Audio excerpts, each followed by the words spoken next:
Du coup, ils ont un marché qui est quasiment infini. Du coup, en fait, ils répondent à tous les codes des startups et ils répondent à tous les codes de la scalabilité. De partage les différentes stratégies de croissance qu'ils ont réussi à mettre en place. Et ce qui est magnifique là-dedans, c'est qu'en fait, ça envoie un très grand pied de nez à tous les playbooks un peu rigides en mode oui, mais il faut faire ça si tu veux faire ça. Du coup, c'est un drama qui a été lancé sur Twitter il y a l'espace d'une semaine. Tout part de 4 fondateurs. On parle souvent de MrBeast qui a une boîte aujourd'hui valorisée plus de 2 milliards en disant que c'est le premier YouTuber, 2 milliards, waouh. Mais un Alex Hormozy qui fait en 48 heures 150 millions de dollars, à combien est-ce qu'on valorise sa boîte média? Pour discuter avec plusieurs investisseurs, je pense que les gens sont loin, loin, loin d'être prêts.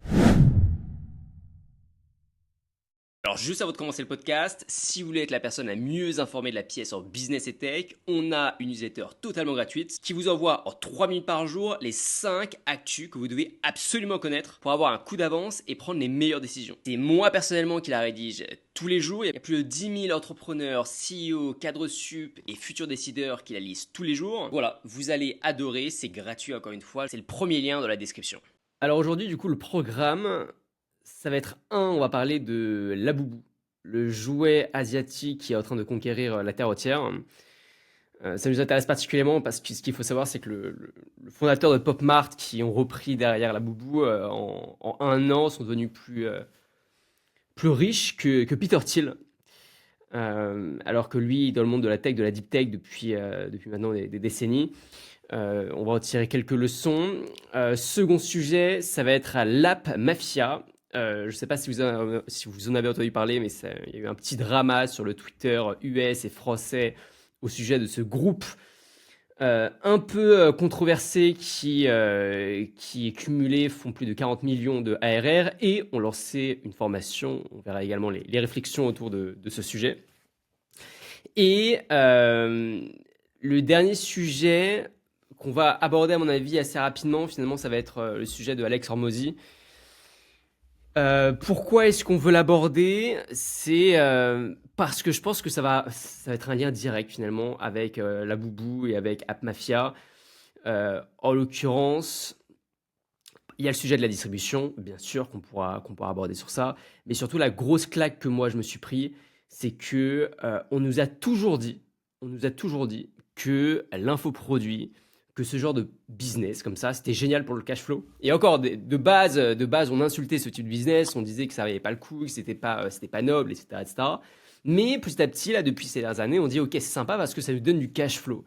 C'est du cash flow, c'est une possibilité de réinvestir immédiatement, c'est une possibilité de liberté géographique, etc., etc., etc. Là où la startup nation, eh bien, certes, il n'y a pas beaucoup de cash flow, par contre, promesse de très gros gains sur long terme.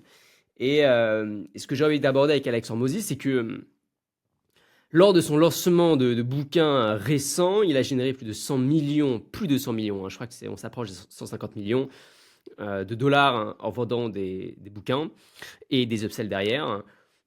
C'est en gros plus que ce qu'un fondateur de boîte qui monte un gros SaaS à plus de 2 milliards, 3 milliards, 4 milliards de valo pourrait obtenir en vendant sa boîte si encore ce dernier possède plus de 10% de la boîte, si encore eh bien, il n'y a pas de clause de liquidation préférentielle, etc. etc. Et Alexandre Mozy de son côté, non seulement a réussi à faire ce qu'un fondateur de boîte aurait pris 40 ans à faire, et encore, c'est une extrême minorité qui arrive, mais surtout, en fait, c'est une audience qui va pouvoir réutiliser encore et encore et encore, et donc ces 150 millions de CA, il va très certainement pouvoir le multiplier par 5, par 10 d'ici les 3 à 5 prochaines années. Donc voilà, sujet qui nous passionne tous les deux. Alex, tu veux commencer par quoi? Écoute, je propose qu'on commence par la boubou.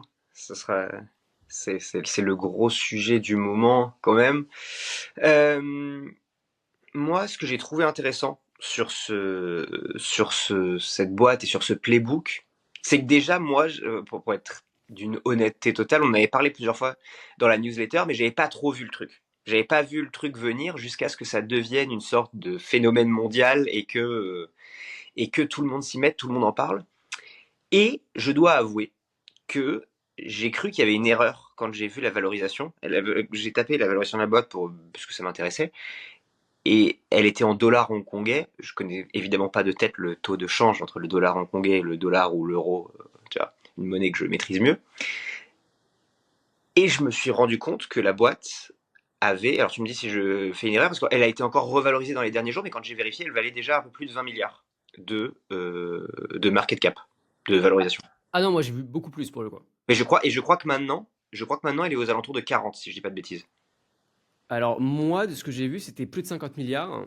On va vérifier en live. Ah bah c'est peut-être encore plus, mais tu vois, Et en vérifions fait, en live pour pas dire de bêtises, mais l'analyse, que ce soit 20, 40, l'analyse tu vas avoir derrière est la même, mais au cours du jour là, elle est à combien?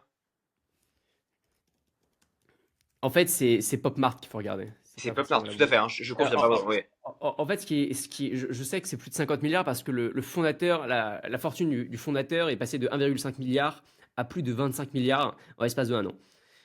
Donc, si la fortune du fondateur, j'ai vu que le fondateur possède à peu près 48% de la holding principale de la structure. Donc, à mon avis, la boubou doit être largement à 50 milliards. On doit être à 55 milliards de dollars.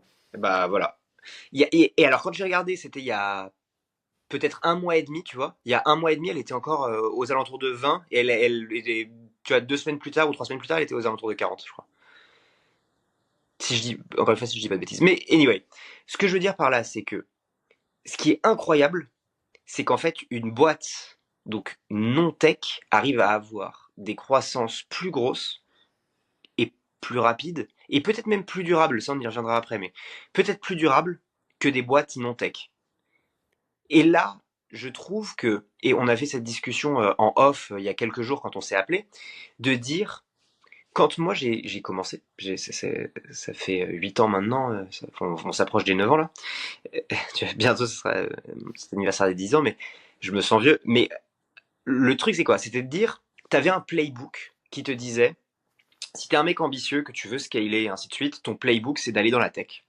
C'est de lever des fonds avec on va dire des séries de levées de fonds qui étaient claires, hein, seed, série A, série B, série C, tu faisais augmenter la valorisation, on en a déjà parlé dans plein d'épisodes. Mais ce qui était primordial, c'est que ce playbook, quand tu en sortais, et ça, c'est un truc que j'ai entendu plein de fois avec des invests, quand tu sortais de ce playbook, on te disait, ah mais là, attention, hein, si tu lèves trop tôt ou trop tard, ou pas assez, ou peu importe, tu sors du playbook startup, tu pourras peut-être plus lever. Et tu n'auras pas cette croissance-là. Donc, tu fais le choix de la PME. En gros, je schématise, mais c'était un peu, notamment en France, le discours qui était tenu. Et aujourd'hui, on se rend compte que quand on met pas les gens dans des cases et qu'on leur laisse faire ce qu'ils veulent et créer des boîtes, on va dire, avec des modèles qui peuvent sembler complètement différents, bah, en fait, tu te rends compte que tu es capable de créer des boîtes qui ont autant de croissance, autant de valorisation. Et quelque part, ce que cherche l'investisseur, c'est pas de monter des boîtes tech, c'est de monter des boîtes qui ont une croissance et, dans le cadre d'un investisseur en VC, avec des boîtes qui ont des croissances exponentielles sur lesquelles il va pouvoir récupérer son fameux x10, x15, x20, voilà, ce genre de choses. Et couvrir l'ensemble de ses pertes sur les autres startups qui n'ont pas marché. Et souvent, avant, quand tu avais une boîte plus ou moins industrielle ou quoi, moi je me souviens, tu essayais de rentrer dans un incubateur, un accélérateur ou sur des tours de seed, on te disait ah non, non, non, mais c'est pas de la startup ça. Ça, c'est pas de la startup parce que tu n'auras pas la scalabilité, machin, c'est du truc industriel, t'es une PME. Aujourd'hui, qu'est-ce qui nous empêcherait demain d'avoir des boîtes de fringues, tu vois, d'outils comment dire, pour bricoler, pour le jardin, pour le ci, pour le ça, qui deviennent des formats startup, c'est-à-dire avec une énorme croissance pour peu que cet outil-là ait ce qui fait en fait le sel des startups, une possibilité de scalabilité, mais l'industriel a cette possibilité de scalabilité, puisque c'est le principe, et deux, est un marché qui soit assez profond. Et c'est là où la boubou est très fort, c'est qu'ils ont créé un marché profond à partir d'un jouet. Et ils ont créé un marché qui est quasiment infini, puisqu'ils en ont fait une espèce d'icône de mode. J'avais une discussion hier dans un repas avec des gens qui connaissent bien mieux que moi le monde de la mode et qui m'expliquaient que, ah oui, mais Brad Pitt et d'autres stars, ils mettent leur laboubou sur leur sac, c'est très à la mode. Et donc là, moi, je me suis dit, ok, on est parti d'un jouet, donc théoriquement, hein, dans l'imaginaire collectif, un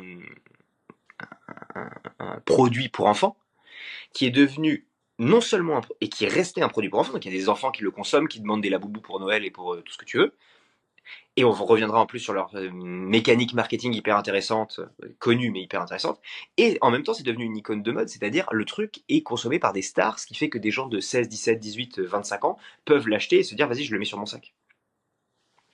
Du coup, ils ont un marché qui est quasiment infini. Du coup, en fait, ils répondent à tous les codes oui, des startups et ils répondent à tous les codes de la scalabilité. Et ce qui est magnifique là-dedans, d'après moi, c'est qu'en fait, ça envoie un très grand pied de nez à tous les playbooks un peu rigides en mode oui, mais il faut faire ça si tu veux faire ça.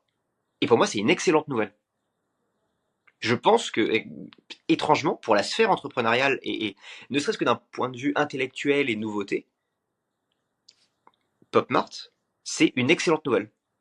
C'est la preuve, si tu veux, que dans le monde dans lequel on arrive, et on va en reparler parce que la distribution est extrêmement importante, la hype, la fame est extrêmement importante, les mécaniques marketing sont extrêmement importantes, et toutes ces choses-là font que les playbooks qu'on voit actuellement volent en éclats. On avait une discussion il y a quelques semaines et Carlos Diaz de Silicon Carnet, tu vois, est revenu, enfin, comment dire, j'allais dire à confirmer nos propos, mais indépendamment, nous on a dit ça et il s'avère que quelques jours après il a sorti une vidéo qui disait la même chose, mais sur les levées de fonds et l'écosystème VC doit se réorganiser dans un moment où le playbook habituel n'a plus aucun sens. Et donc on se rend compte qu'on est d'après moi, dans une grande période de créativité où si tu es entrepreneur, bah, tu as tout intérêt à lancer ce que tu as envie de lancer parce que maintenant, plus que jamais, ça peut marcher. Peu importe ce que tu fais et comment tu le fais, à partir du moment où tu réussis à être assez créatif, inventif et couillu, entre guillemets, sur la manière dont tu lances la boîte. Ouais, super intéressant. Pour compléter ce que tu viens de dire, le vent d'espoir aussi, c'est que presque fuck la tech, quoi. En fait, ce que je trouve extraordinaire, c'est que on vit une époque assez bizarre avec l'IA où on ne sait pas à quelle sauce on va être mangé demain. Ok. Euh, Tout le monde dit tout va disparaître, c'est fini, plus de métier, ciao bambino, on plie bagage, il y a déjà des winners, même les personnes qui essayent de se lancer maintenant, oubliez, vous allez jamais avoir les fonds, etc. etc. Bon.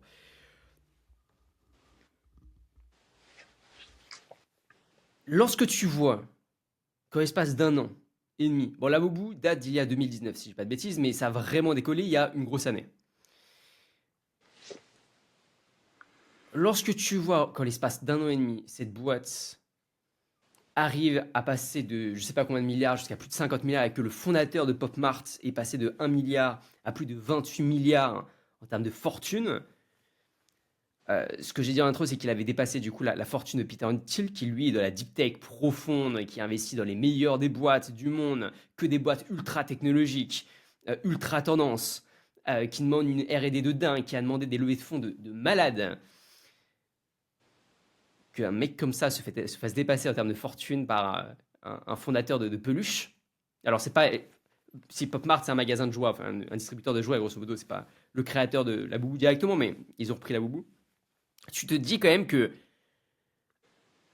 il y a des opportunités de dingue et que elles sont peut-être pas dans le monde de la tech. Ce que tu as dit juste avant, c'était hyper intéressant. Tu as dit qu'en fait, en sortant des playbooks, on peut se rendre compte qu'en fait, la scalabilité que l'on pensait unique au monde de la tech, ce qu'on appelle les startups finalement, c'était vulgairement, on les enfermait dans une case, on disait que startup est égal à tech, point final. Tout ce qui n'était pas tech n'était pas startup. En fait, un jouet a réussi à dégommer cette croyance. Et Et, donc, et toutes les personnes qui nous écoutent, peut-être. Pardon, tu veux dire un truc? non, non, je disais, et pour remettre quand même en perspective, hein, il faut se rendre compte qu'une boîte de jouets, non seulement a eu, parce qu'elle aurait pu valoir 1, 2, 3 milliards, et on pourrait avoir quasiment, même s'il avait valu 2 milliards, la même discussion, plus ou moins, dans le sens où c'est déjà impressionnant. Mais là, le truc vraiment impressionnant, c'est qu'elle vaut, donc partons du principe que c'est 50 milliards. 50 milliards, je pense qu'elle fait partie entre top 15 et 20 des startups, du coup, les mieux valorisées. Je veux dire, c'est gigantesque. Aujourd'hui, en bourse, Snap, donc la maison mère de Snapchat, vaut pas 50 milliards. Faut quand même, tu vois, et Snap, c'est 2012, enfin, c'est un gros bateau, faut quand même remettre ça tu vois, en perspective, quoi. L'exploit est vraiment, vraiment, vraiment monstrueux. Ce qu'il faudrait regarder, c'est à quel point PopMart a levé des fonds et à quel point ils ont été rentables rapidement. C'est une excellente question à laquelle j'ai pas Parce que là, pensé. là ça viendrait détruire absolument tous les modèles, hein. C'est-à-dire qu'une boîte, donc sans aucune deep tech, hein, pas besoin des meilleurs cerveaux de la planète, etc., qui arrive à dépasser les boîtes les plus technologiques du monde en l'espace de un an. En gros, l'ultra croissance, mais ça a été créé en 2019. Et potentiellement, je ne sais pas s'ils ont levé des fonds ou pas. Le problème souvent quand même des startups donc chinoises, c'est le cas là, c'est qu'il faut prendre quand même les chiffres les chiffres et les faits avec des pincettes, hein. Faut quand même faire un tout petit peu. C'est comme TikTok qui, le jour où ils ont eu leur hyper croissance, ils avaient des fonds derrière où, disons que beaucoup de gens étaient d'accord pour dire qu'il fallait que ça fonctionne. Et donc ils ont eu accès à des ressources financières Ok. difficiles à trouver en Occident, disons. De ce que je vois, PopMart a levé 108 millions de dollars depuis en répartis en différentes levées de fonds, répartis sur 10 tours. Et après, ils ont eu leur entrée en bourse qui leur a permis de générer des liquidités. Mais voilà, on est quand même à des. Alors, certes, c'est peut-être, certes, il y a peut-être des choses qui ne sont pas disponibles, qui ne sont pas transparentes. Non mais Euh, c'est pas gigantesque. C'est dit comme ça, 108 millions sur ta phase privée, j'ai envie de te dire, c'est presque rien. c'est que dalle. C'est que C'est que dalle. dalle. Si on compare aux autres boîtes que la boîte vient de dépasser, c'est absolument que Ah dalle. oui, oui, oui. C'est clair. Maintenant, la question qu'il faut se poser, c'est comment est-ce qu'ils y sont parvenus. Donc, j'ai un peu creusé, je te partage les différentes stratégies de croissance qu'ils ont réussi à mettre en place, et puis après, on peut rebondir dessus au fur et à mesure. Ok. Carrément. Carrément, Alors, carrément. j'ai trouvé cinq points. Le premier point, c'est bah, le produit directement. On pourrait croire que en fait, c'est qu'un jouet, mais ils ont quand même réussi à créer un jouet qui est à la fois bizarre, un peu flippant, et aussi un peu mignon. Et donc, c'est pas juste un jouet pour enfants mignon, très enfin, joli, que finalement seuls les enfants vont, comme une sorte de Barbie, quoi. Non, il y a un côté un peu étrange, un côté bizarre qui peut aussi permettre de casser l'âge, de ne pas s'enfermer dans une tranche d'âge très spécifique. Donc, je pense que ça a joué quand même, même si je pense que ça, on va dire que ça a joué à 10%, 15% en gros de stratégie de croissance, mais je pense que ça a joué le côté, ok, c'est nouveau, on ne sait pas vraiment à quelle tranche d'âge est-ce que ça parle, il y a quand même un côté mignon, euh, on a envie d'en savoir plus. La seconde chose, c'est là où ils ont été très très bons, c'est qu'ils ont pris en fait la stratégie des cartes Panini, la stratégie des cartes Pokémon de notre enfance, des cartes Yu-Gi-Oh! J'en me souviens, moi j'allais acheter au tabac du coin des petites pochettes, je sais plus combien on les payait, mais c'était une somme absolument délirante. C'était je crois que c'était 5 euros et tu pouvais choper 3, 4, 5 cartes. Et Je te confirme que c'était 5 euros. T'en avais un peu. Enfin, je sais pas, moi j'achetais des cartes Pokémon quand j'étais gamin et c'était l'équivalent de 5 euros. Et pour 5 euros, je sais plus, je crois que t'en avais un peu plus que ça. Je crois que t'avais 7 cartes de mémoire. Mais ouais, mais ça restait très vraiment cher. dérisoire. Et surtout, moi, je me souviens j'ai une scène très claire dans ma tête où je rentre dans le tabac, j'en prends, je regarde les cartes, je suis un peu déçu, je rentre à nouveau dans le tabac, je repaye, je reprends les cartes, je regarde, et je refais ça une troisième fois jusqu'au moment où je tombais sur le Pokémon qui m'intéressait. Comme une sorte de dopamine, quoi. On est sur du TikTok bis. C'est quoi la carte qu'on va avoir? On a envie de savoir, on a envie de savoir. Et du coup, on est prêt à racheter, on est prêt à scroller pour tomber sur la carte que l'on souhaite avoir. Donc, la première chose qui a fait leur succès, finalement, c'est cette stratégie, ce qu'on appelle de box mystère, où en fait, personne ne sait avant d'avoir acheté les laboubous qu'ils vont obtenir. Et ça, c'est assez dingue. Et surtout, personne ne sait, donc on veut acheter pour savoir, et derrière on veut racheter à nouveau parce que peut-être qu'on n'est pas tombé sur la collection qui nous intéresse. Et ce qui est intéressant aussi, c'est qu'ils ont accompagné cet effet de box mystère avec une rareté sur les collections. C'est-à-dire que exactement comme les cartes Pokémon, il y a des laboubous qui sont plus ou moins rares. Et donc, tant qu'on n'a pas le laboubou qui est rare, on continue, on continue, on continue, on continue. Et donc, je crois que c'est l'une des premières fois que je vois ça. Ils ont appliqué là, un playbook de cartes Panini, cartes Pokémon à l'industrie des peluches. Et ça, c'est quelque chose d'hyper intéressant parce que comment dire, à quelle autre industrie est-ce que vous ou toi, Alex, on pourrait appliquer des stratégies de dopamine finalement, de box mystère ou d'effet de rareté.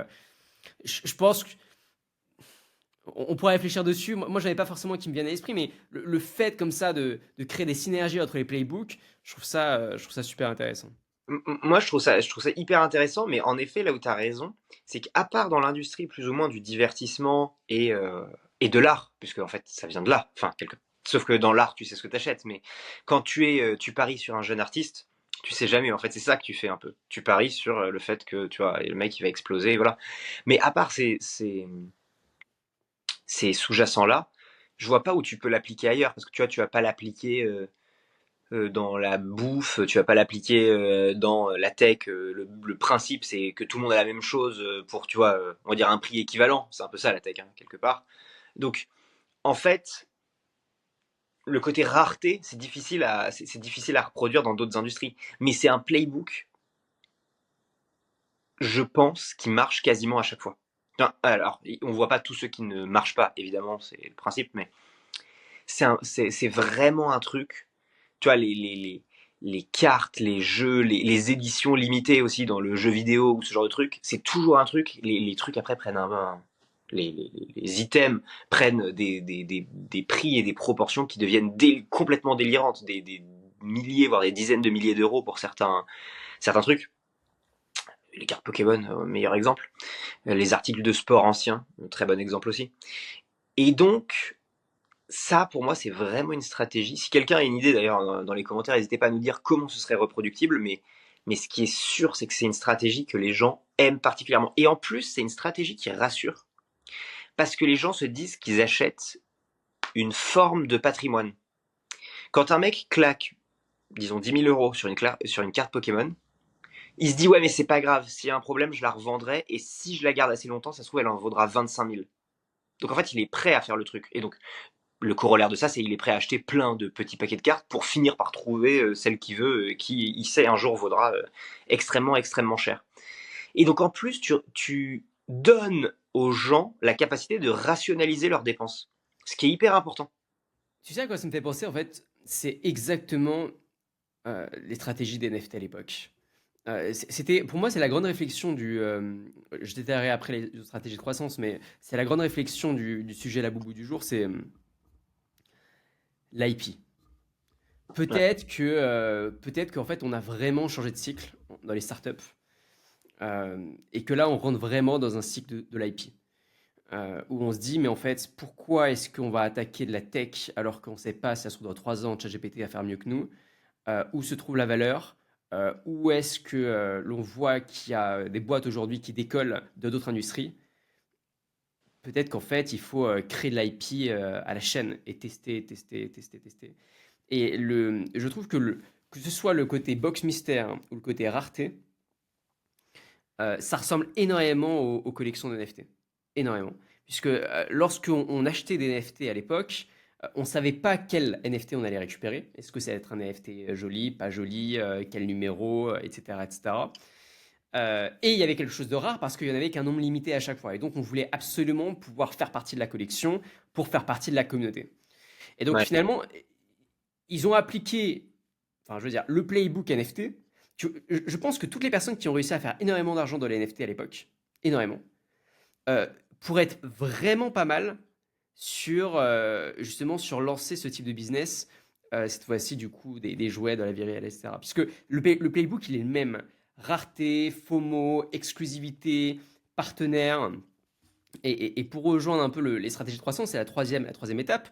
Une fois que vous avez le produit un peu bizarre qui peut plaire, une fois que vous avez des stratégies de croissance par essence, c'est-à-dire le côté unboxing et le côté box mystère, pardon, et le côté rareté.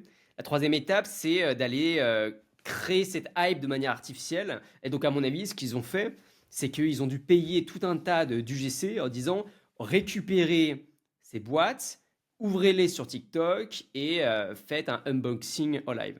Et lorsque tu tapes unboxing la boubou, c'est rempli, on parle de millions de posts sur les réseaux, avec des personnes qui pleurent en live parce qu'ils ont reçu le laboubou doré, avec des personnes qui sont extrêmement déçues, avec des personnes qui rachètent, etc. etc. Alors aujourd'hui, à mon avis, 99% de ce que l'on voit sur TikTok, c'est de l'UGC organique. Ils n'ont pas payé pour le faire, mais je pense qu'initialement, ça peut être hyper intéressant de sortir quelques dizaines, quelques centaines de milliers d'euros pour créer cette hype de manière artificielle pour qu'ensuite on passe le passer de manière organique. Et en fait, ce que je pense, c'est qu'ils ont mis en place cette stratégie du GC.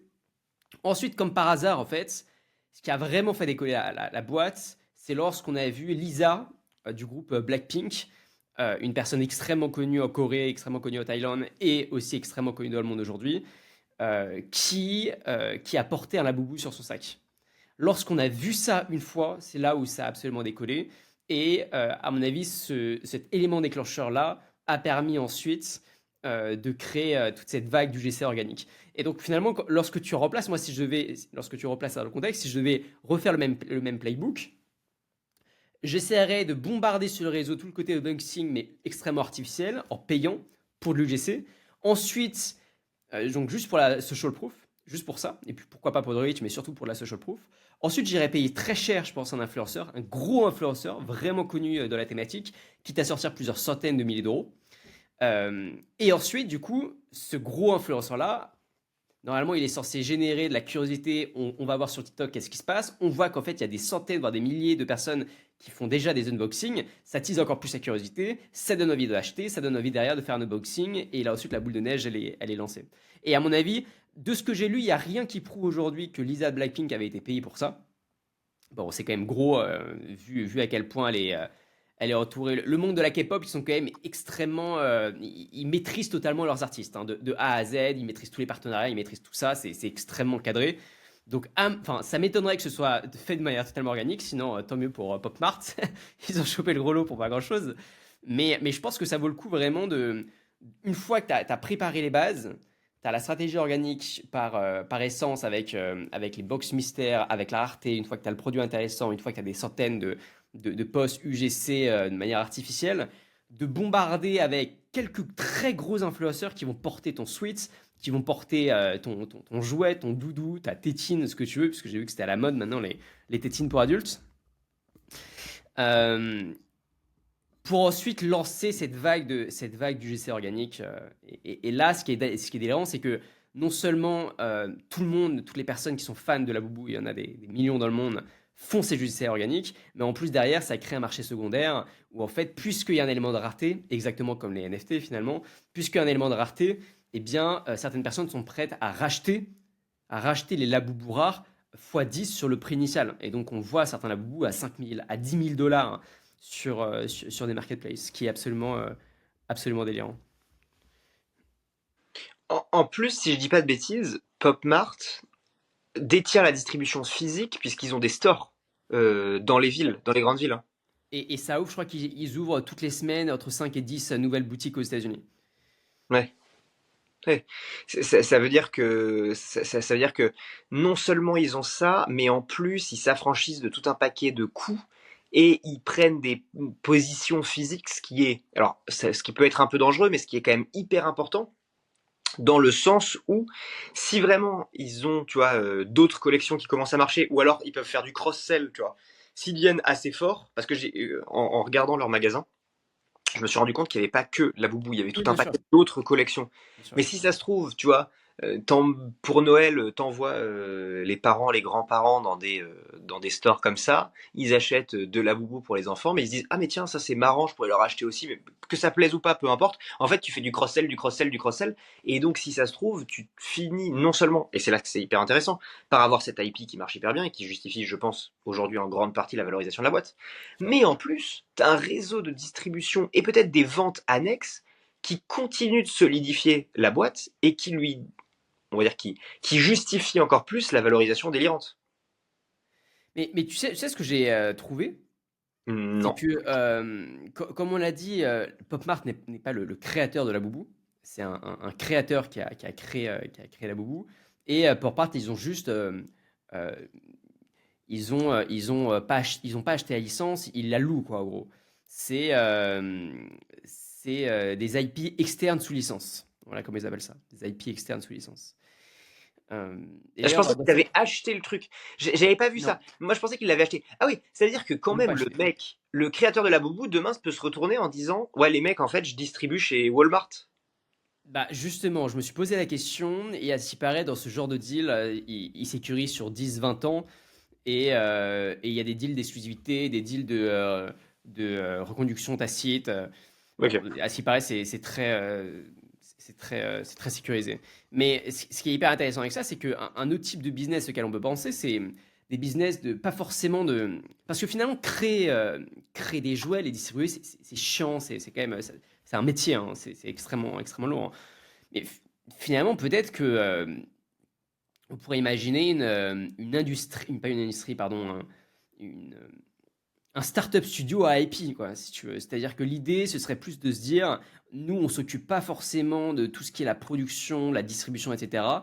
En fait, on est des créatifs, on est des artistes, et donc on va concevoir les IP, on va créer un univers autour de ces IP, on va prouver que ça fonctionne, et puis après, en fait, on va les louer. Et là, on va les louer super, super, super cher. Et donc, imaginez comme ça des startup studios, des accélérateurs, des ce que tu veux, uniquement dédiés à la création d'IP, mais dans toutes les niches. Parce que là, la boubou, ça cartonne, c'est très large, etc. Mais on pourrait imaginer des choses un poil plus nichées. Des IP uniquement tournés vers les enfants. Il y en a plein, ça. Il y en a plein, plein, plein. Des IP, d'ailleurs, on en a parlé avec Cocomelon, avec la boîte qui a été revendue de 2 milliards, si je dis pas de bêtises. Tout ça, c'est de Ouais. l'IP. Tout ça, c'est de l'IP à 100%. Euh, donc voilà, moi, mon pari, c'est quand même de dire que on va avoir, à mon avis, dans les prochaines années, une vague beaucoup plus importante, puisque ça existe depuis longtemps, hein. Enfin, je veux dire, c'est pas un truc qui est nouveau. Mais à mon avis, une vague beaucoup plus importante de business IP qui vont se déployer. Parce qu'en fait, beaucoup de fondateurs vont se dire, c'est juste un arbitrage. Ils vont se dire, OK, est-ce que je fonce vers la tech, sachant que je ne sais pas de quoi demain sera fait, peut-être que l'IA va me dégommer, et c'est le cas pour beaucoup de SaaS, ou est-ce que je regarde d'autres industries qui sont totalement bulletproof face à l'IA, ce qui est le cas. L'IA ne va jamais remplacer la boubou, ça n'existe pas. Euh, Avec potentiellement des gains qui sont très similaires en fait, voire même supérieurs, et un potentiel de croissance qui est peut-être même supérieur.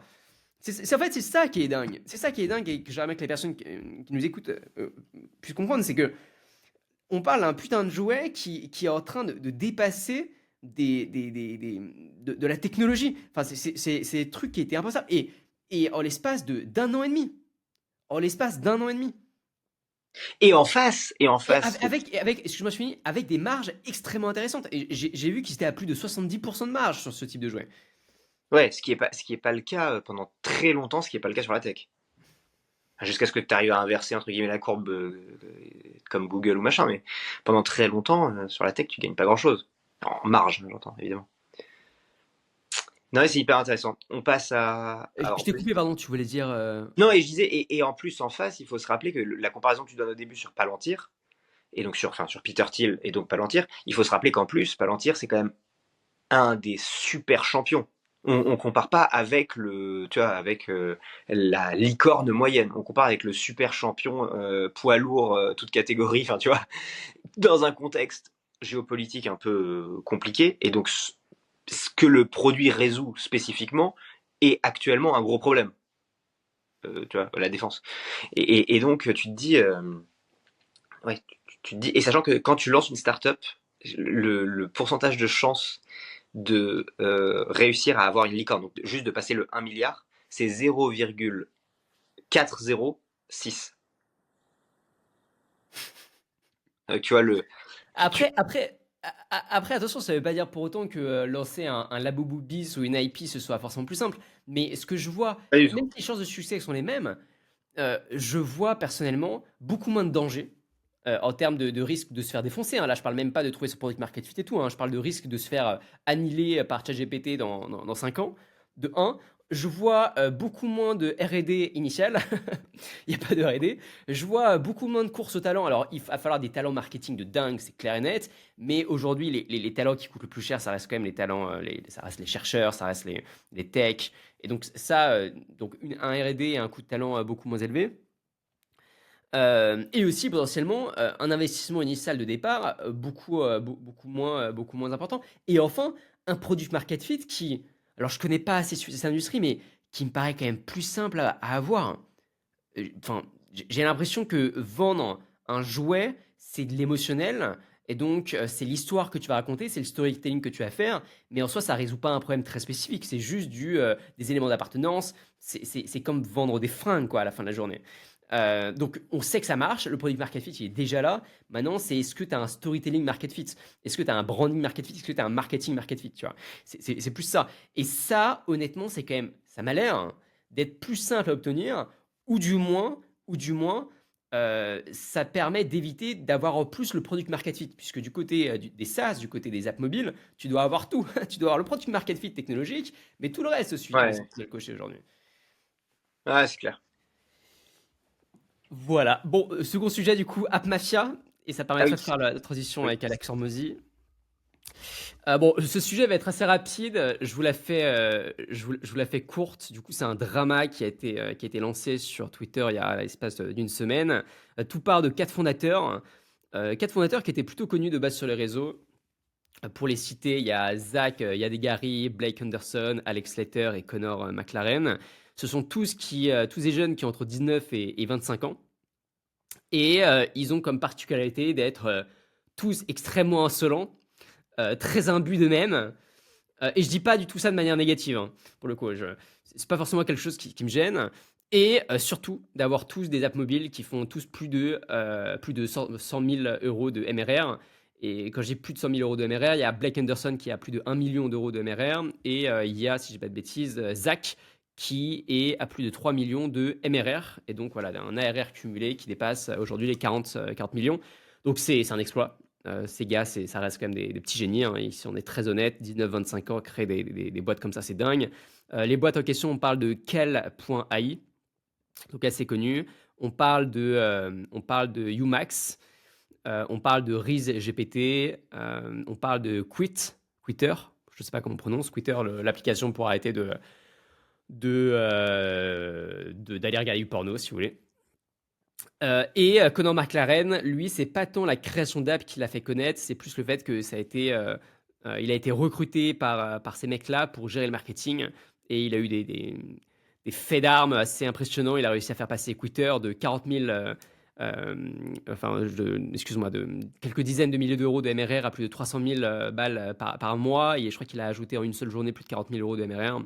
Donc ouais, c'est des personnes qui restent quand même des monstres d'acquisition. Et tout ça, je précise, sans levée de fonds, 100% bootstrap. Et voilà, ils sont très jeunes et ils l'ont fait quand même en un temps record. Et donc, ces quatre petits génies, mais extrêmement insolents, qui se sont dit, OK, on va tous se réunir et on va créer ce qu'on appelle l'App Mafia. À mon avis, très certainement, ça faisait référence à la PayPal Mafia avec le fameux Peter Thiel, Elon Musk and co. Ils ont peut-être voulu reprendre la référence. Mais toujours est-il qu'ils se sont réunis tous dans une villa. Et donc, t'imagines bien ils ont tout documenté, donc c'était vraiment regarder notre villa à 10 millions, regarder nos voitures hyper belles, regarder ci, regarder ça. Donc voilà, ça rejoint un peu leur storytelling de manière générale. Et ils se sont dit, App Mafia, ok, on est tous des génies, on va lancer une formation.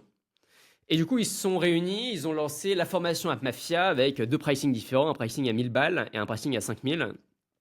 Et ils se sont dit, on va inonder les réseaux et on va créer une formation en ligne qui va générer des millions et des millions et des millions parce qu'en tous les cas, on est les meilleurs et on les nique tous. Résultat, c'était un gros flop.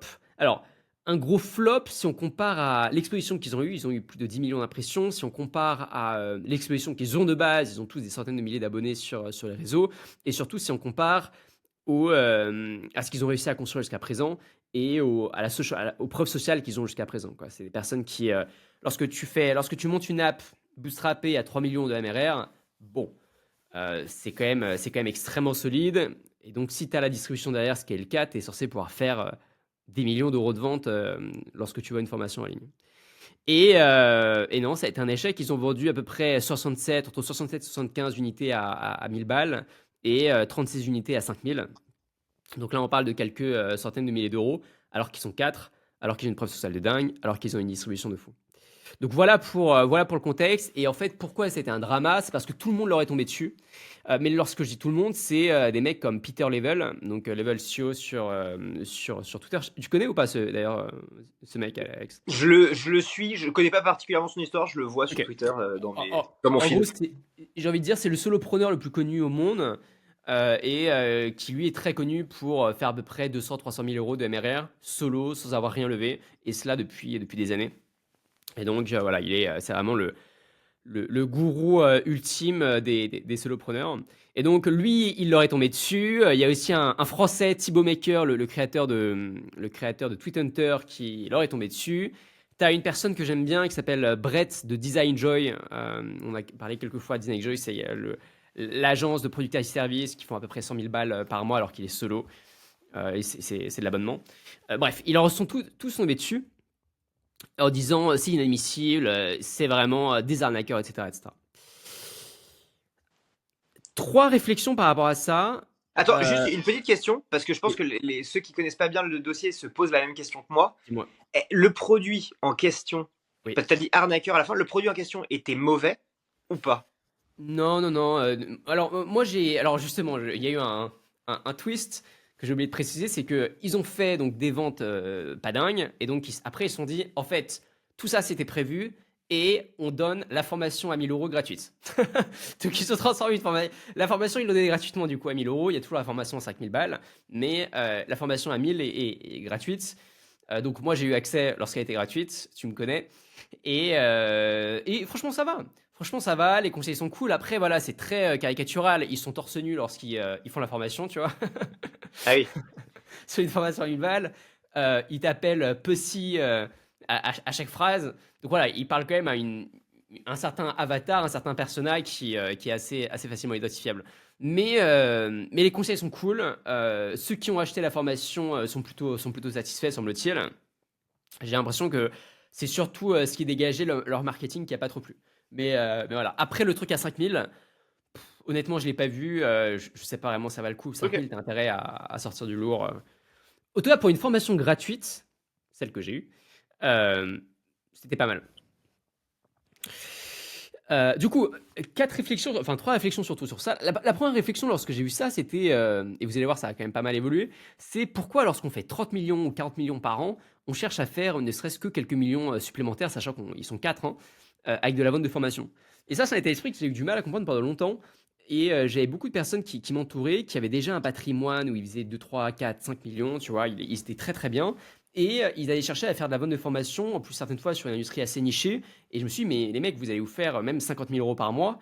C'est pas ça qui va changer votre patrimoine. Est-ce que vous voulez pas changer de game, justement? Changer de game, partir de la startup, aller chercher de la valorisation, etc., etc. Donc c'est quand même à des années-lumière de ce que je viens de dire juste avant dans la vidéo. Mais ça a été quand même ma première réflexion. Je me suis dit, mais finalement, quel intérêt? C'est pas comme s'il faisait, c'est pas comme s'il faisait 1 million par an, tu vois. Là, aller chercher une autre source de revenus, 100% cash flow, 100% rentable, avec bénéfice de marge de dingue, c'est compréhensible. Mais là, faire 400 000 balles, sachant qu'ils sont 4, donc divisé par 4, sachant que chacun de leur côté, ils font déjà des centaines, voire des millions d'euros par mois, euh, voilà, j'avais quand même un peu du mal, un peu du mal à comprendre. Mais ma seconde réflexion face à ça, c'était le lancement d'Hormozy, forcément, tu vois. Donc je me suis dit, Parce qu'on finalement, parle des mêmes métriques, hein. C'est 5000 balles si je dis pas de bêtises, Hormozy. C'est la même chose alors en non, termes de prix. Hormozy, il y avait deux pricing. Il y avait un pricing à, je crois que c'était une dizaine d'euros, une dizaine de dollars pour acheter Oui. un bouquin. Et après, si tu voulais donner, faire acte de donation de centaines de bouquins, tu pouvais prendre l'option à 5000. Voilà. Donc c'est assez intéressant. Mais finalement, les mécaniques, enfin, t'as raison, le pricing était plus ou moins similaire. Et finalement, lorsque tu vois Hormozy, bah finalement, oui. Finalement, même si tu fais 30 millions, 40 millions par an avec ton app mobile, finalement, le game, ça peut être en effet un faux produit, ça peut être en effet créer des bouquins, créer des formations, parce que contrairement à ce que je pensais, la formation, c'est pas juste un game à 1 à 10 millions, ce qui aurait été pour le coup peut-être un mauvais move ou un move pas forcément très rentable pour ces quatre fondateurs, mais ça peut être un game à plusieurs centaines de millions à partir du moment où tu t'y prends bien. À partir du moment où tu arrives à créer suffisamment de social proof et à t'adresser à suffisamment de personnes. Et donc en fait, on peut faire le lien directement avec Hormozy, mais ça vient quand même chambouler beaucoup de choses. Beaucoup, En beaucoup, beaucoup de choses. en fait, moi, l'analyse que j'en ai, c'est que ce truc de App Mafia là, c'est un peu comme Clouli. Ouais, bah justement, alors, justement, figure-toi qu'il y en a plein qui ont fait la comparaison. Et figure-toi que Clouily s'est bien amusé avec eux aussi, à retweeter leurs choses. Il y a eu des blagues à droite et à gauche, donc exactement. Et pour moi, ça, c'est comment dire, c'est une reproduction ces boîtes-là. Il y en a d'autres, hein, il n'y a pas que eux deux, mais Clouy, ils font beaucoup parler d'eux, App Mafia, pareil. C'est pour moi une reproduction du de ce que fait un peu Elon, de ce que fait un peu Donald Trump, de ce que font un peu beaucoup de mecs en ce moment, en mode on s'en bat les couilles, on passe les barrières. Sauf que là où Elon, par exemple, dit des dingueries, mais sous un format un peu, tu m'excuses, mais un peu, je suis autiste, je dis ce que je veux, mais je suis extrêmement intelligent et je suis pas spécialement provoquant, c'est juste que je dis ce qui me passe par la tête. Là, il y avait sur Clouy et sur eux, il y a un côté un peu, tu vois, sale gosse, tu vois. J'achète une Ferrari, machin. Elon Musk ferait jamais un truc comme ça. Regardez les gars, j'ai acheté une Ferrari. Non, il critique le président des États-Unis parce qu'il a la capacité de le faire et que ça lui passe par la tête. Mais il va pas dire oui, je regarde, je me suis acheté une Ferrari et puis je la peins en violet parce que ça me fait mal. Enfin, tu vois, jamais. Mais je pense que c'est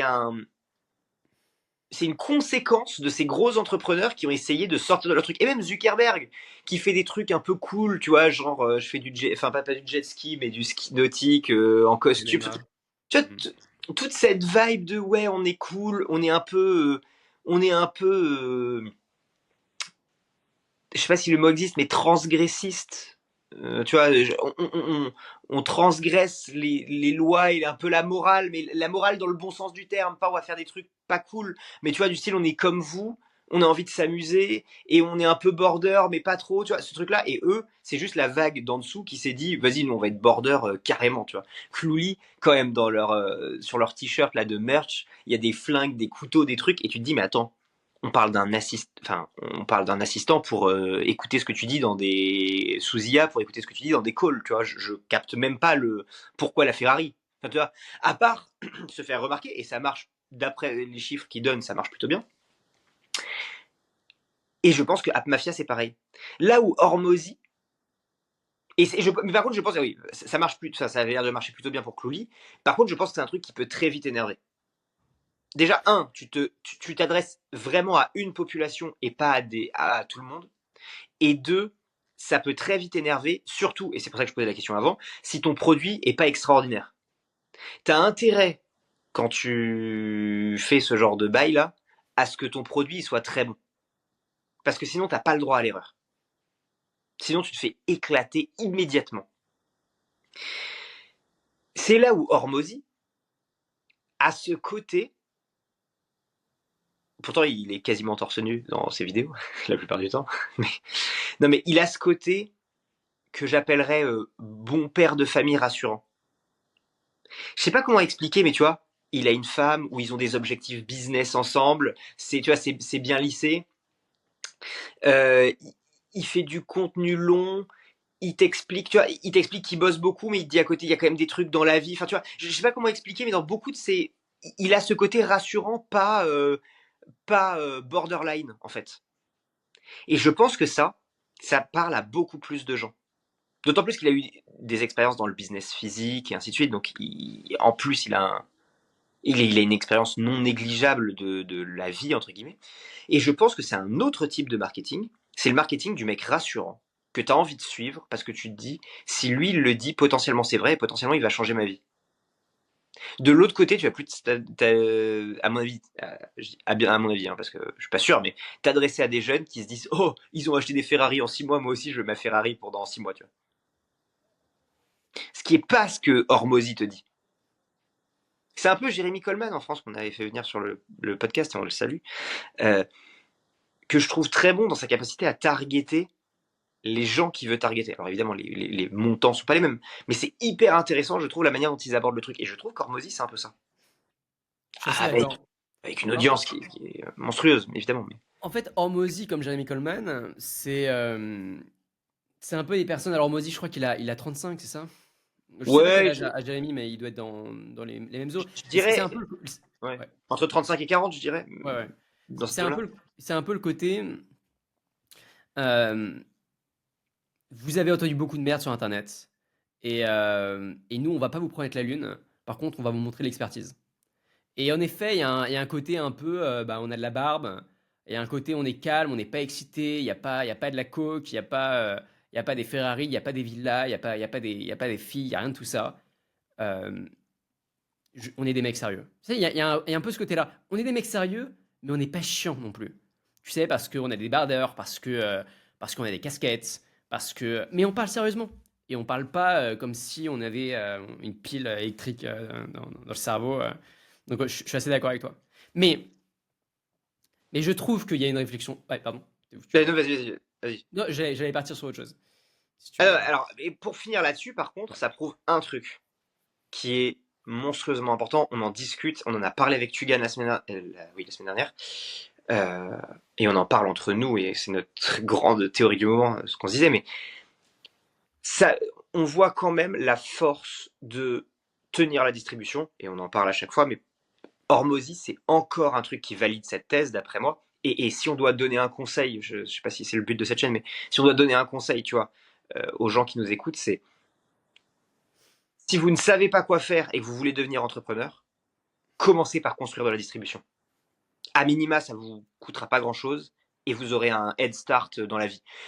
Hormozy, tu connais mieux que moi sa stratégie. Je suis un peu éloigné de ça, même si là, pour le coup, j'ai commencé à m'y intéresser un peu, mais tu me dis si je me trompe, mais pendant des années, je sais pas te dire le nombre, mais peut-être 5 ans, il a publié du contenu gratuit presque tous les jours.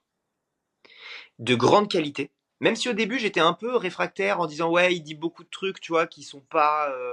Enfin, il réinvente pas la poudre, mais si tu regardes sur le long terme, tu te rends compte quand même que son contenu est plutôt de très bonne qualité. Entre guillemets, sans rien attendre en retour. Alors il devait y avoir la monétisation YouTube qui a dû quand même être un peu costaud sur ces niches-là, mais. Et ça pendant des années, des années, des années, jusqu'à ce qu'il soit capable, entre guillemets, pas en claquant des doigts, mais avoir tenu tellement de distribution qu'il est capable de lancer, entre guillemets, tant que c'est cohérent avec ce qu'il raconte, n'importe quel produit. Et il y avait des mecs qui disaient, je lisais des tweets de gars qui étaient assez intéressants, ils rappelaient les chiffres, machin, et ainsi de suite, mais ils disaient, ce qui a été fort avec Hormozy, c'est que tout le monde dit, ouais, c'est un infopreneur qui a fait un gros lancement. Entre guillemets, je schématise. Et il disait, vous vous trompez. Il a créé une des boîtes médias les plus efficaces de l'histoire. C'est tout. Et il n'a pas choisi de la monétiser avec de l'ADS ou de l'encart pub sur un journal à l'ancienne, ou du contenu payant. Enfin, si, mais attaché à lui, avec gros de la formation. Il dit ça, c'est un empire médiatique, Alex Hormozy. Et je trouvais la réflexion assez intéressante, c'est-à-dire de dire, c'est pas juste un infopreneur en fait, c'est ça que les gens comprennent pas. C'est que le mec, c'est un pilier du média aux US. Je crois qu'on a vu le même tweet et je trouve la réflexion super intéressante. Mais mais j'ai quand même du mal à appeler ça un média. Enfin, tout dépend de ce qu'on appelle un média. Pour moi, c'est un créateur. Est-ce que les créateurs sont des médias? Pour moi, les médias, il y a quand même quelque chose. Il y a une essence d'actualité, une essence de journaliste, même si c'est juste de la curation. Et donc, je ne sais pas si on peut. En tout cas, ce qui est sûr, c'est que c'est un. Il a créé une force de distribution. Moi, ce qui m'épate surtout, en fait, pour rejoindre ce que tu viens de dire, hein, c'est que, et pour rejoindre finalement l'entièreté de la thématique aujourd'hui, c'est que ce mec, il a fait 150 millions allez, en 48 heures. Sur une audience qui va pouvoir continuer à monétiser encore et encore, hein. Demain, il peut lancer un fonds. Combien est-ce que de millionnaires, combien est-ce que de décamillionnaires est-ce qu'il va créer dans les 10 prochaines années? Combien après, derrière, il va pouvoir récupérer comme thune, soit sur des upsells à ça, soit sur un fonds d'investissement où il promettra, il dira filez-moi votre argent et puis nous, on va investir derrière parce qu'en fait, on a la distribution, mais il peut lever des milliards comme ça, le mec, Mais aujourd'hui. il a même pas besoin d'attendre. Je suis entièrement d'accord avec toi, hein, je valide à 1000%. Dis-toi qu'il n'a même pas besoin d'attendre que les gars qu'il a formés deviennent riches. Il a déjà Oui, bien la sûr. validation métier. Là, il va voir n'importe quel LPs et il dit les gars, moi je suis capable de toucher 5 millions de personnes qui vont m'apporter leurs idées. Il a le meilleur deal flow que, à part les VC ultra implantés dans la Silicon Valley qui feront du picking de qualité parce que c'est Sequoia, c'est Andreessen et ils sont là depuis la nuit des temps. Mais je veux dire, il aura un meilleur deal flow que 80% des VC de tier 2 et tier 3. Hein. Mais ça, on Enfin, s'en fout. j'en suis à peu près persuadé. Lorsque tu vois que 20VC, ils ont levé, je crois qu'ils ont levé 300 millions, alors que leur audience, à mon avis, est, à minima 5 fois inférieure à celle qu'a Hormozy, bien sûr il y a un potentiel, Ouais. un potentiel absolument délirant. Je Et en crois fait, même que moi, c'est 400 millions, je crois. Si ce j'ai qui pas de conneries. m'épate, ce qui m'épate, et finalement ça rejoint même la boubou, hein, ce qui m'épate vraiment et ce qui est censé amener à faire, enfin, ce qui est censé faire réfléchir beaucoup de personnes, c'est 150 millions, c'est quoi, si on se pose un peu?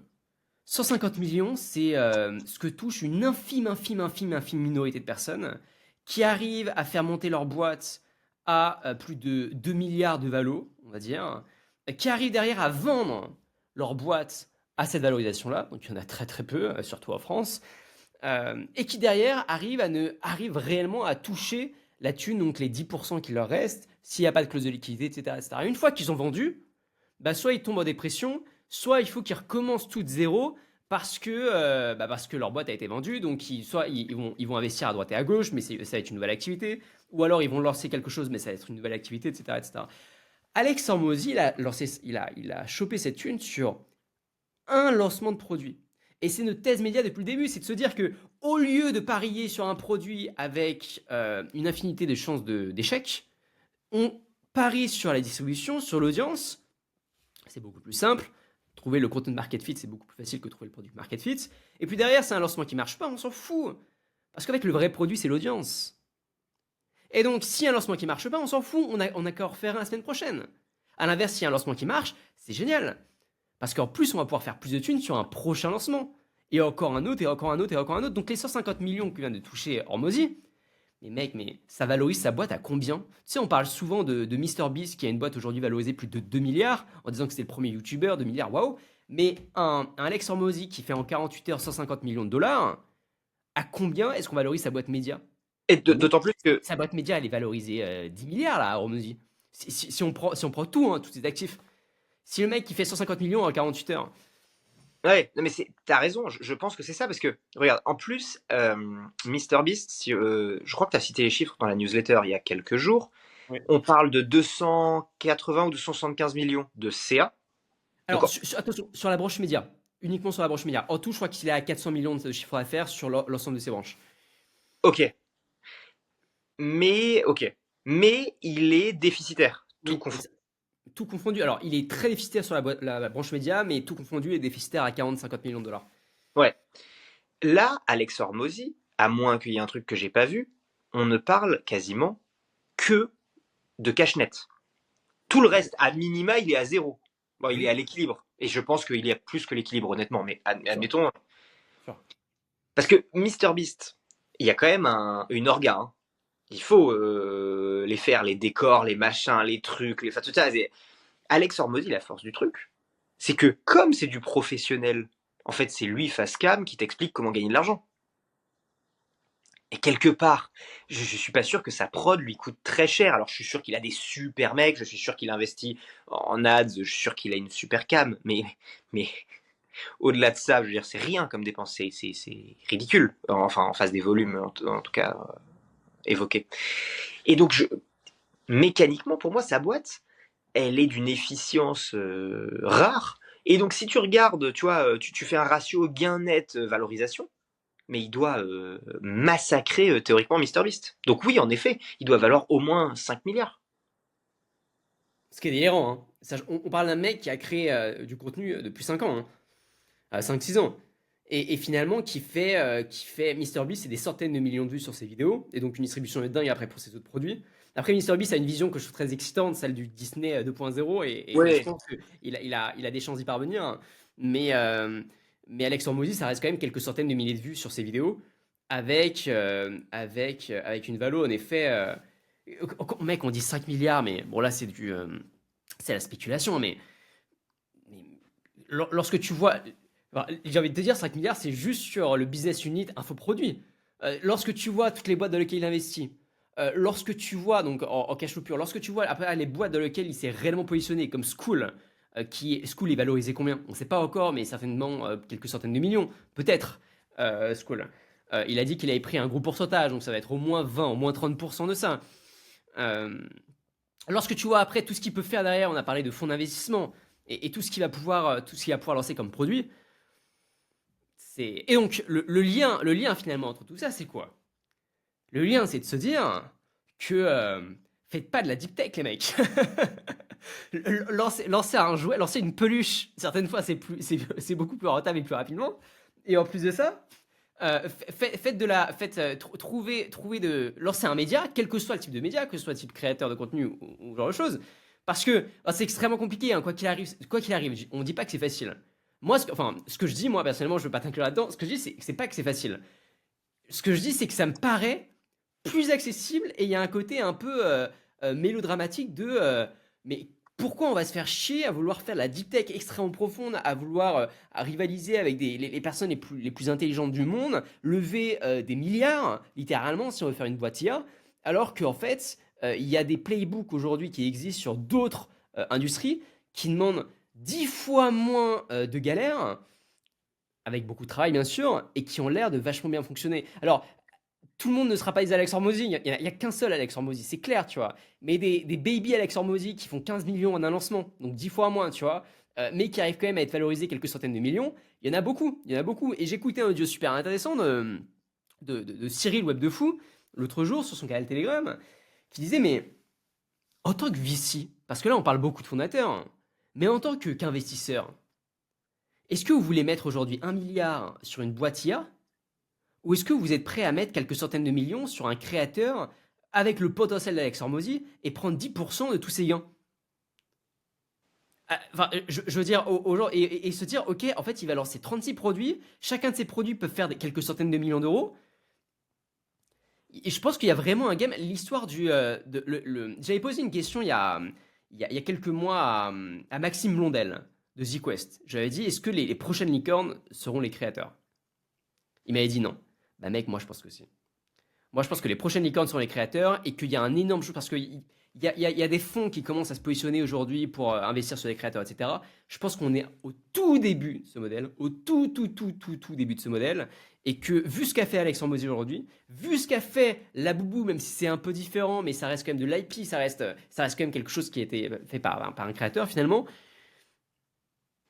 Je pense que ça va faire changer pas mal de lignes. Moi, si je peux te dire un truc, c'est que je suis d'accord avec toi, mais que pour discuter avec plusieurs investisseurs, je pense que les gens sont loin, loin, loin d'être prêts. Enfin, les gens, pardon, excuse-moi. Les investisseurs professionnels, VC, sont loin de basculer sur des stratégies comme ça. Ils sont loin parce que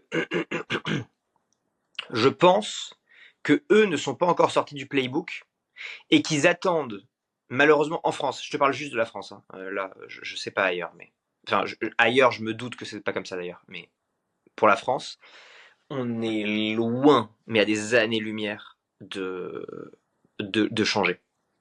Alors ça peut aller vite, hein. Peut-être que dans 2 ans je te tiens plus le même discours, mais là, à date, tout ce qui sort de l'ordinaire, ça reste compliqué. Et j'en ai des discussions, et j'ai des discussions avec des investisseurs, et j'aimerais je vais voir là pour la rentrée pour en faire venir, parce qu'on critique, je sais pas si on critique, mais en tout cas, on discute beaucoup de ça, parce que moi j'ai des échos en off, mais j'aimerais voir, tu vois, en live, ce qui se dit réellement. À différents stages, hein, c'est pas le sujet, du business angel jusqu'au fonds de seed, fonds de série A et ainsi de suite, mais c'est hyper important pour moi que les gens se rendent compte que ce qu'on dit là n'est pas encore intégré du tout dans les très peu en tout cas dans les sphères de l'investissement, et que aujourd'hui les mecs ne parieront pas sur un créateur, ils pourraient pas prendre du Hormozy, tu vois. C'est pas encore du tout le cas, et surtout s'ils font un pari, ce sera pas un pari du style je mets 30 40 50 bars, tu vois, ou des trucs ultra couillus. Ouais, ce Donc je sera. pense qu'il y a... On peut mettre 5000 euros max, et puis on voit ce que ça donne. Ouais, mais comme ça rentre pas dans leur thèse d'investissement, beaucoup le feront pas parce qu'en fait, du coup, c'est trop petit, machin. Je pense que les premiers à basculer, ça va être les business angels. Au bout d'un moment, tu as des business angels ou des mecs dont c'est vraiment l'argent, Sterling par exemple, ou tu vois, ou Kima ou quoi, qui vont dire, ok, là il y a un truc qui est vraiment en train de switcher. on va prendre notre cash, on va tester en faisant 5 tickets pour ça, tu vois. Hmm. Ça, je pense que c'est que ça va être la première étape. Parce que moi, c'est comme ça que je le vois. C'est comme ça que je le vois et j'aimerais bien qu'on invite des gens qui puissent nous dire où est-ce qu'on en est de ça, tu vois. Avec grand plaisir. Bon, bah écoutez, ce fut le dernier épisode du mois d'août. Excellent mois, merci de nous avoir suivis jusqu'à présent. D'ailleurs, la vidéo avec Arnaud Labossière a vachement plu, donc merci pour vos retours. Ouais. Abonnez-vous, ça nous ferait plaisir. Et puis, si vous voulez suivre notre newsletter, c'est une newsletter quotidienne sur toute l'actualité business, tech, finance. C'est nous-mêmes qui la rédigeons, de A à Z. C'est très humain, humain-led. Le lien sera dans la description. À la semaine prochaine. À plus.